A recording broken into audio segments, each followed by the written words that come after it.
அன்பு நண்பர்களுக்கு வணக்கம்.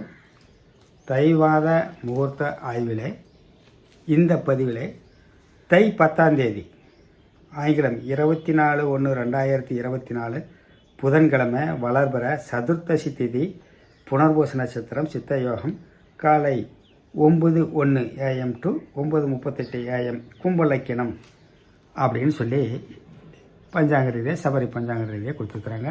அடியேன் பின்பற்றுவது சபரி பஞ்சாங்கம், அதுவும் திருக்கணிதம் எல்லாம் கிட்டத்தட்ட ஒரே மாதிரியாகத்தான் வரும்.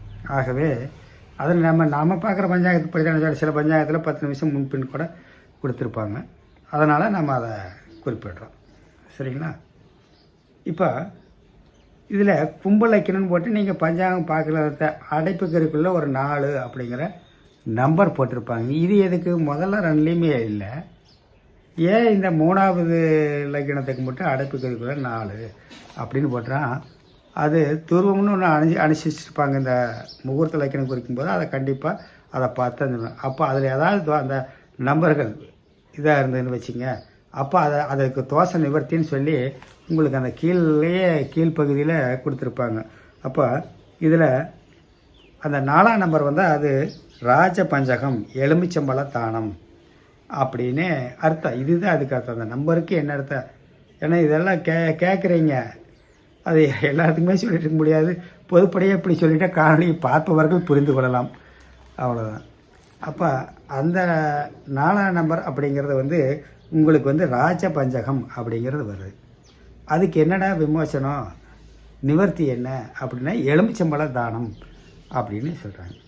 அப்படின்னா இந்த வந்து ஐயருக்கு எலுமிச்சம்பழம் கொடுக்கறது, இல்லைன்னா அங்கே நிறைய எலுமிச்சம்பழம் இருந்தால் வர்ற அந்த சுமங்கலி பெண்களுக்கு இவங்களுக்கெல்லாம் கொடுக்கலாம்.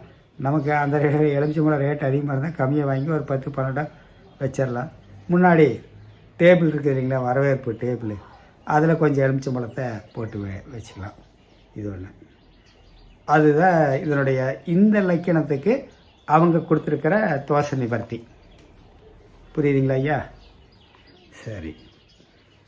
அடுத்தது இந்த முகூர்த்தத்தை பற்றி புதன்கிழமை நல்ல நாள் தான், புனர்பூச நட்சத்திரம், இதெல்லாம் உங்களுக்கு சித்த யோகம், அதிலெல்லாம் எந்த தரமும் இல்லை. அவங்கவுங்க ராசி நட்சத்திரக்கு ஏற்ப நீங்கள் வந்து தாராவளம் சந்திரபலம் பார்த்து இதை முடிச்சுக்கலாம். நாம் போன காணொலியிலேயே சொன்னோம் கும்பலக்கினத்துக்கு எதுவுமே இல்லை. என்னென்ன லக்கினங்கள் இந்த இதில் வைக்கிற போது இருக்குன்னு லக்கின ரீதியாக பார்த்தா கடக லக்கினத்துக்கு புரியுதுங்களா, அந்த 1க்கு 8ஆம் இடம் அப்படிங்கிற 1க்கு நாம் மதிப்பு கொடுத்து சரி இதை தவிர்த்தரலாம் அப்படின்னு கடகலக்கிணர்கள் இதை இது பண்ணிக்கலாம். அடுத்தது லக்னாதிபதி அந்தந்த அது தனிப்பட்ட ஜாதகத்தில் வந்துடும். லக்னாதிபதி நேசமடையக்கூடிய ராசி அப்படின்னா என்ன? 7 கூடையோர் நேசமடையக்கூடிய ராசி அப்படின்னா அந்த ராசியில் சூரியன் சஞ்சாரம் செய்யும்போது அதை முகூர்த்த மாதமாக எடுத்துக்க வேண்டாம் அப்படிங்கிறது ஒரு ரூல். அப்படி பார்க்கும்போது மேன லக்கினம், தனுசு லக்கினம், மிதுனம், கன்னி, இந்த 4 பேர்த்துக்கு தான் அவங்க லக்னாதிபதியாகவும் 7 குடையராகவும் அவர் வருவார். ஆக இந்த 4 கடகத்தோடு சேர்த்து 5 லக்கினதாரர்களுக்கு இந்த மாதத்தில் திருமணம் செய்வது யோசித்து செய்ய வேண்டிய விஷயம். சரி, இப்போ நாம் அதை பாருங்கள். அடுத்தது நாம் விவாக சக்கரம் பார்க்குறோம் இல்லையா, இதில் சூப்பரான விவாக சக்கரம், இதுலேயும் தென்மேற்கு தான். அதனால் பொண்ணு பிறந்த தமிழ் தேதி அது இதெல்லாம் பார்த்துட்டு கொடுங்கள. நீங்கள் தாராவளம் சந்திரவளம் இருந்தால் டைரெக்டாக இங்கே வந்துடலாம், முகூர்த்த வைக்கணத்துக்கு வந்துடலாம். ஆகவே இதுவும் ஒன்றும் குறைவில்லாத சிறப்பான முகூர்த்த அமைப்பு. ஆக உங்களுக்கு இந்த 10ஆம் தேதி முகூர்த்தம் சிறப்பான முகூர்த்தம் தான், எக்ஸப்ட் இந்த 5 லக்கினதாரரை தவிர. ஏன்னா கடைசியாக வந்து நிற்கிறது லக்கினத்தில் தான் வந்து நிற்க எல்லாமே.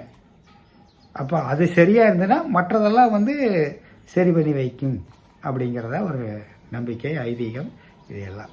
சரி, இதை பார்த்து நீங்கள் அதற்கு தகுந்த மாதிரி உங்கள் பையனுக்கோ பிள்ளைக்கோ திருமண முகூர்த்த நாளை குறித்து கொள்ளுங்கள். நல்லது நண்பர்களே, நன்றி, வணக்கம்.